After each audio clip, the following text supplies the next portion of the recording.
Regardless we move. Nakobyeo. Pulani di Malibu. Ne mundoga bana mwe. Ne munfuyire mindi. Mbungwe fe. Nchimanyi mundoga. Na yesi jakufa. Mali mungantuno. Kati mula bebisago bitandiso wona. Yes. Enugu kati ebaluma. Efitina mbinyo. Efitina bulwadde. Fitina ebaluma. Gavuddemu amannya ate gajja kuddamu. Newspack channel kwoli wabale kuba nti oje kumiddeko kkiriza ne gano mbere ng'ate ngakuwa tutandikiddeko ewa Plan D Malibu. Erinnya ddyo yali ewadde dda twagala ku Tamale emirundi Junior nonnaawera akomyewo buto agambye nti agenda kusooka asabula abo bonna abadda ku mukutu ne batandika okugamba nti munange ali mu kulimba atafunye accident simanyi byonna bye mwamwogerera munange avuddeyo n'abeera ng'ate agamba nti kati akomyewo wadde ng'akyali mulwadde naye mugenda kubeera nga mumuwulira katubeere nga tukwa Tamale emirundi Junior. KFC nemyokulya. Nemusi Junior KFC mulemye mukwano nawonye. Back in action. Plan D Malibu nkomyewo. Buli eyamvuma nga siriwo. Buli eyamvuma. Nsokera kugwe Kabitex mulambo gwe. Nzijako sirimu. Nzijako sirimu kasajja gwe. Linda kompone. Oja kumbulira oba wali wampola. Oba wali wampola. Nakuyiseko mu ddwaliro Abitex. Ojo ndabe. Ozandwala nga gwe omunaku. Kuba aleese ssente kuliko omwana wa kitaawo gw'olumirirwa. I'm back in action. Eno kati Junior Party 3. Nasooka ne bankuba amanyi. Na era bampangula amanyo wano era ne mulooza mpedde ne banziruse nakasiro n'enkomawo kati nafunya accident era nkomyewo kati eno Junior Party 2 the return of the ghost Malibu Junior nze Malibu Junior sina manyo so mwebale kunjagala. I'm back in action. Amanyo nina gabitundu naye era wendi. The return of the ghost Malibu Junior. Nkomyewo ku mutala guno. Lugambo for the soul. Nze siva ku lugambo. Lugambo Nelson. Lugambo food for the soul. Nkomyewo bamada. Kati mubadde mulowooza sidde.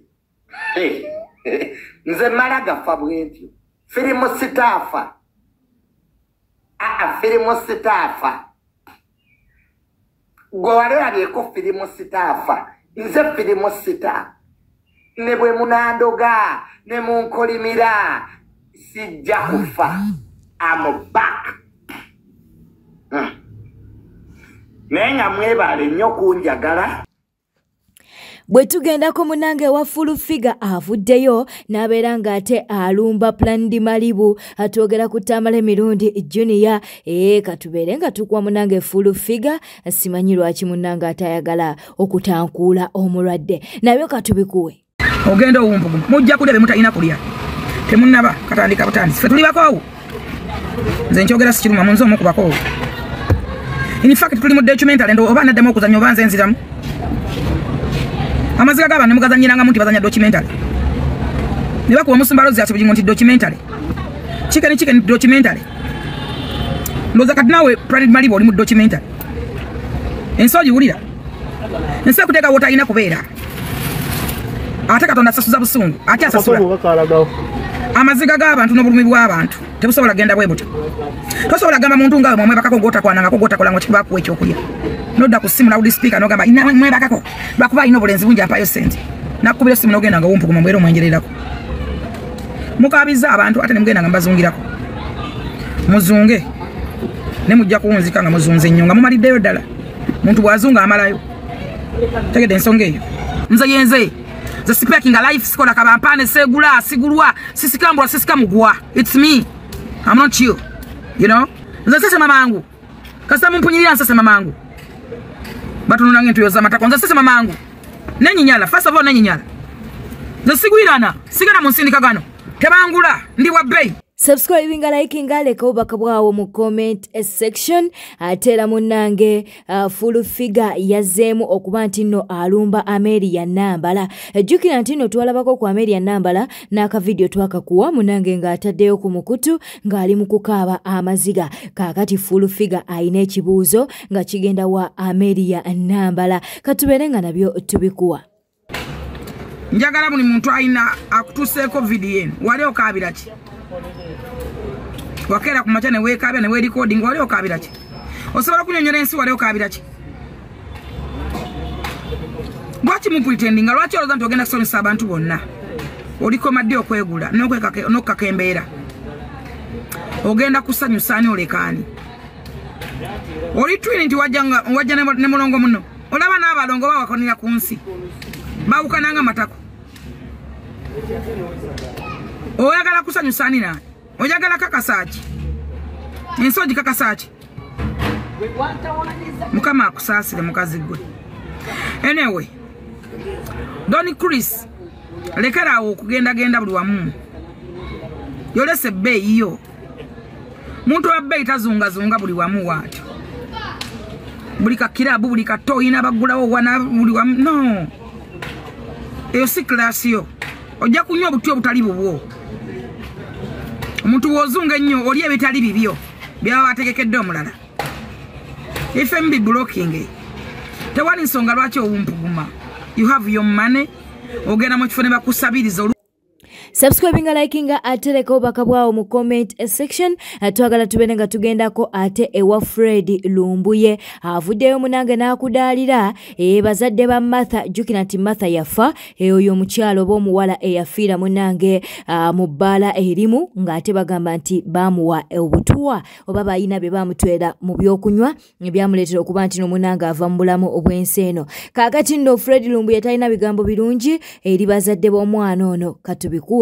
Ana baffe mutta abantu ne basirika ne bakaabira muri mu kitooliro nga ne mu safe house musula munyigiriza abaffe musubire nti nabo bajja kaaba era ne mujja kaaba muwamu yafiiridde mu kunywa ntawaaza bakadde naye abaffe bafiira mu kukyusa gwanga kye tubagamba ndi mujja kiwulira akatambi kano kankazannye bulungi kagweyo bulungi tusimbule video tukyali mu kigula lugi wewulirireko. Olwaleero omwoyo gw'omugenzi gusabiddwa mu lutikko ya All Saints e Nakasero buli mwogezi kyasinziddwa okwogera kyamanyi ku byaliwo. Mwannyina w'omugenzi Brian Kambaho agambye nti yasooka okutuuka enjega we yagwa era yasanga munne byasiba bye ebikutuka. As soon as I got there, all I could see was my sister with tubes and wires all around her. I asked so many questions. I asked the doctors. I believe you've heard the stories explained here. She was on life support. I did not know how to call Aunt Barbara. I called Matthew. Please come. The doctor explained to us the scenario, how her chest was filled with water, fluid from the vomiting, and how the brain scan showed that she had bled on the inside of her brain. Kitaawe w'omugenzi Safe Murali ayogedde nga bwe bakoze butassamuka butassamwoyo okakasa nga ahumuza asimattuka wabula byonna baafuuyidde endiga mulere. Looked for the best doctors in town. Mukabashaho bakeba horuga abasirikare mushaho nakugambira je face to face at omwana wawe afiire biryo. She made to be polite but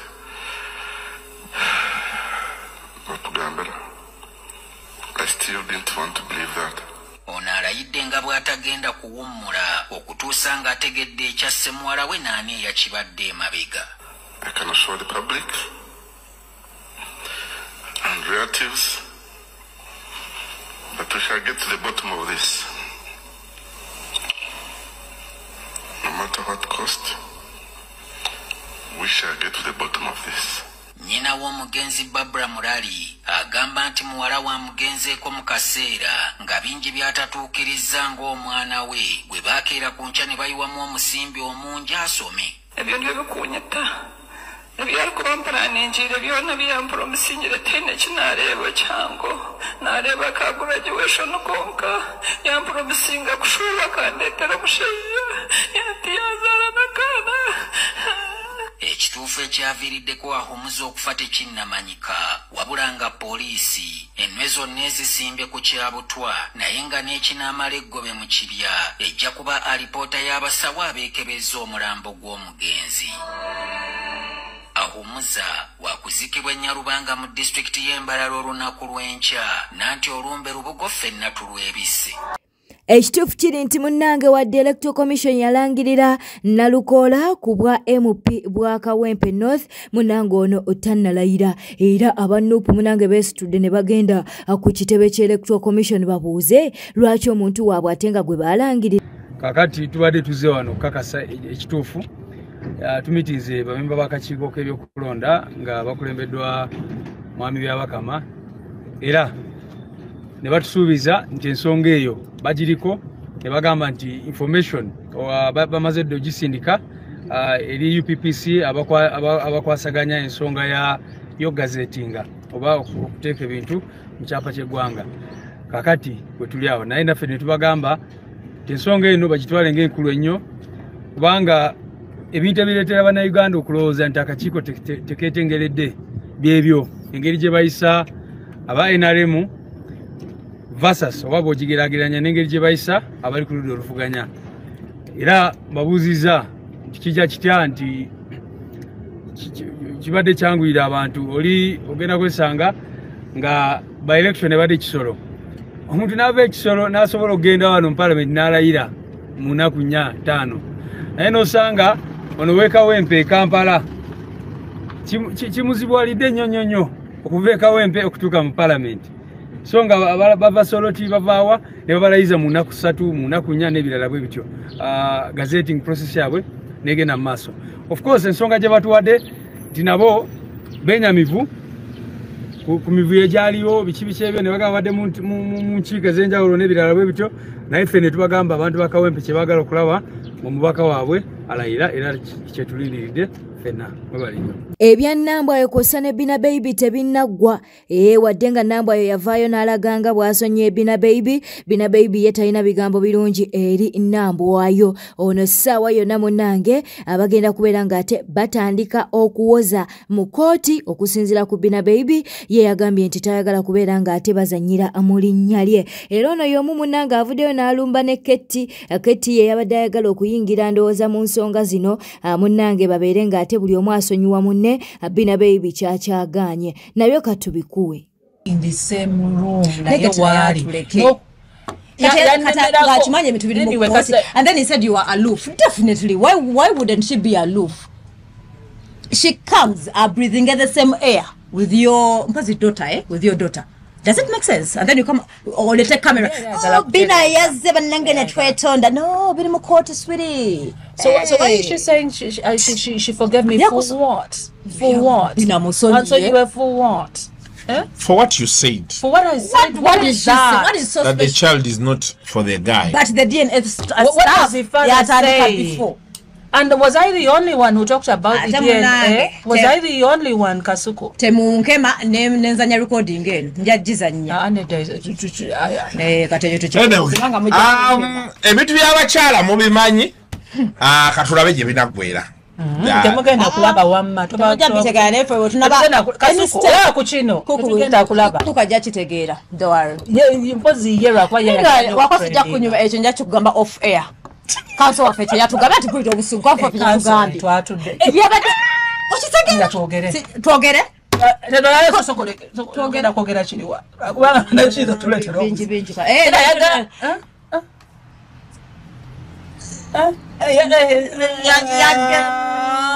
galinga ati kale kujja kugamba off air